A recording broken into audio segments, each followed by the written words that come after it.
You campaigned on lowering prices for consumers. We've seen all of these executive orders. Which one lowers prices? We have done a lot, and there have been a number of executive orders that have caused already jobs to start coming back into our country, which is a core part of lowering prices. More capital investment, more job creation in our economy is one of the things that's going to drive down prices for all consumers, but also raise wages so that people can afford to buy the things that they need. If you look at our slate of executive orders, no, Margaret, prices are going to come down, but it's going to take a little bit of time, right? The president has been president for all of 5 days. I think that in those 5 days, he's accomplished more than Joe Biden did in 4 years. No, but all the things you experience at the grocery store are what people touch and feel. That's what you were talking about, bacon on the campaign trail. Of course, of course. Those things, when do consumers actually get to touch and feel a difference in their lives? Well, Margaret, how does bacon get to the grocery store? It comes on trucks that are fueled by diesel fuel. If the diesel's way too expensive, the bacon's going to become more expensive. How do we grow the bacon? Our farmers need energy to produce it. So if we lower energy prices, we are going to see lower prices for consumers, and that is what we're trying to fight for. What you're watching on your screen is the next president of these United States. The more this guy talks, the more I like him. You know how some administrations, particularly with the vice president, is always trying to distance themselves from their predecessor? This is going to be that one unique instance in which the vice president, one J.D. Vance, is going to say everything that Donald Trump did was excellent, and I am going to build on that. Everything he did, I completely 100% agreed with every decision he made. That guy right there is the next president of these United States, and he's probably going to start campaigning, and just wait for it. Wait for it. He'll start campaigning in about 2 years, because then Donald Trump will be a lame duck. That's just the way it works, okay? I didn't make the process, but that's how it works, okay? J.D. Vance, this dude is a rock star, okay? He is a straight shooter, and he doesn't shy away from stuff. He's like, hey, guess what? Do you notice what she said? You were campaigning on bacon, okay? When are they going to bring the prices down? Which one of those executive orders brought prices down? She knows full well that the president in 5 days can't do that. But she also knows the reason that Kamala Harris could never answer that question is what you just heard. Energy costs. Now, just ask yourself, are those electric vehicles cheap? No, they're not. They're very expensive. And what we was going to do, we would have been thrust into an inflation tornado that would have never let up, because there was no way they were going to drill here. There was no way they were going to lower energy prices. Everything was going to go through the roof. And they all know it. Remember I told you, because I'm not a finance guy, what the heck do I know about the economy? But I do know this. If you can't get a hold of your energy, everything else goes kaplooey. And he just kind of like makes me think that I was right. When you talked to us in August, you said, I don't think we should abandon anybody who's been properly vetted and helped us. Do you stand by that? Well, Margaret, I don't agree that all these immigrants or all these refugees have been properly vetted. In fact, we know that there are cases of people who allegedly were properly vetted and then were literally planning terrorist attacks on our country. That happened during the campaign, if you may remember. So clearly not all of these foreign nationals have been properly vetted. No, but there are 30,000 people in the pipeline, Afghan refugees. But my primary concern as the vice president, Margaret, is to look after the American people. And now that we know that we have vetting problems with a lot of these refugee programs, we absolutely cannot unleash thousands of unvetted people into our country. These people are vetted. These people are vetted. Just like the guy who planned a terrorist attack in Oklahoma a few months ago, he was allegedly properly vetted, and many people in the media and the Democratic Party said that he was properly vetted. Clearly he wasn't. I don't want my children to share a neighborhood with people who are not properly vetted, and because I don't want it for my kids, I'm not going to force any other American citizens' kids to do that either. Point blank, I don't want my kids near these people. Sorry, not sorry. Period. Point blank. But by the way, because this is what I love about a J.D. Vance. This is what I love. He never qualified it. He never qualified it. I don't want these people near my kids. And since I don't want them near my kids, guess what? I don't want the American people have to have them by their kids. I don't want them in their schools.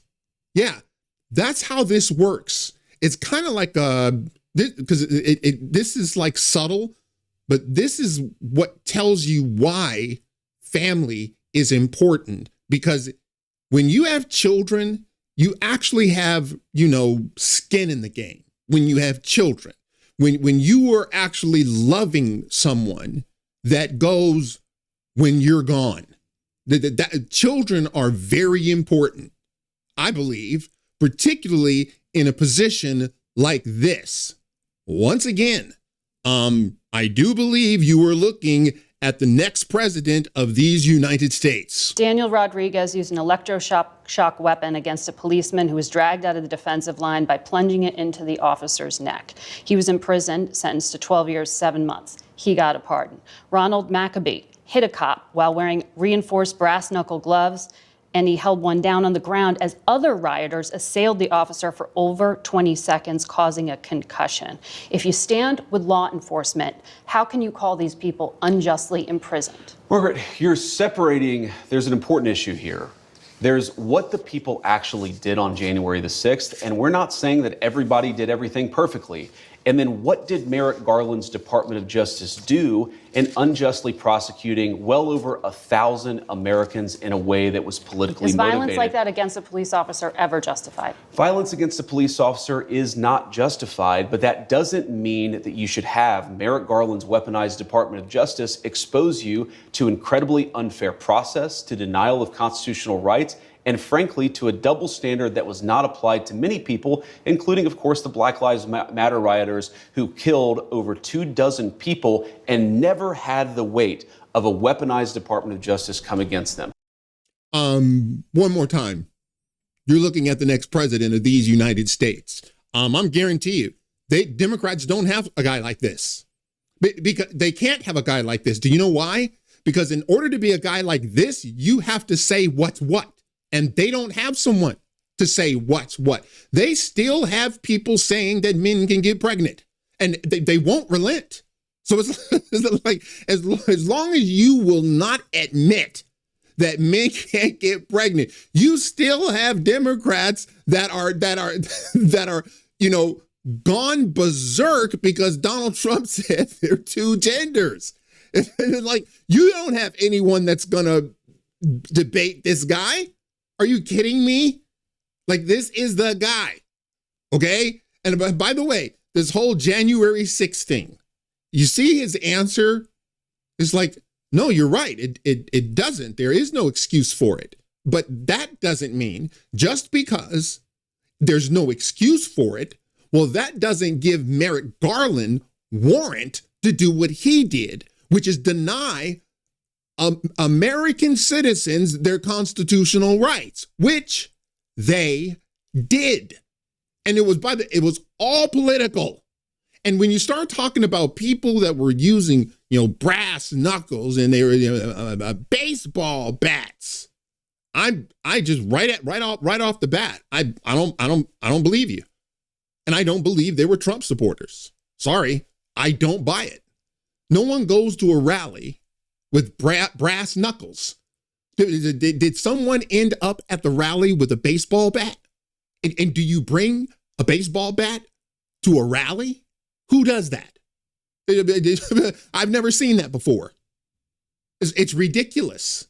So sorry, I still don't buy their narrative.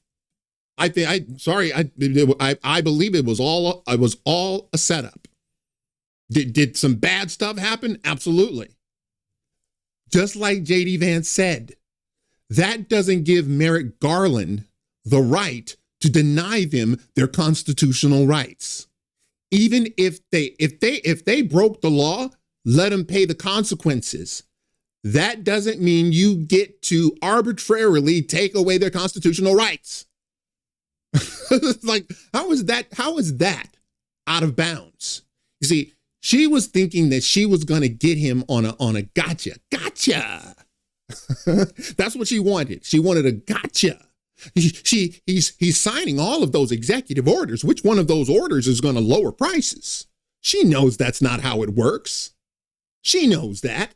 She also knows that's the reason Kamala Harris was never going to win.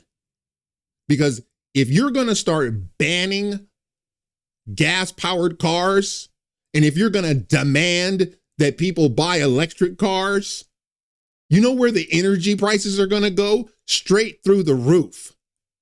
If you start telling, farmers you got to use electric vehicles, okay, guess what? Your cost goes through the roof.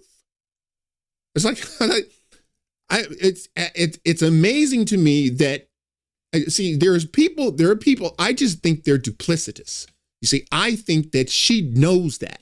She knows that there aren't any executive orders that are going to make prices go down. She knows that doesn't happen, but she also knows we need energy to go down. And the only way you do that is you drill, baby, drill.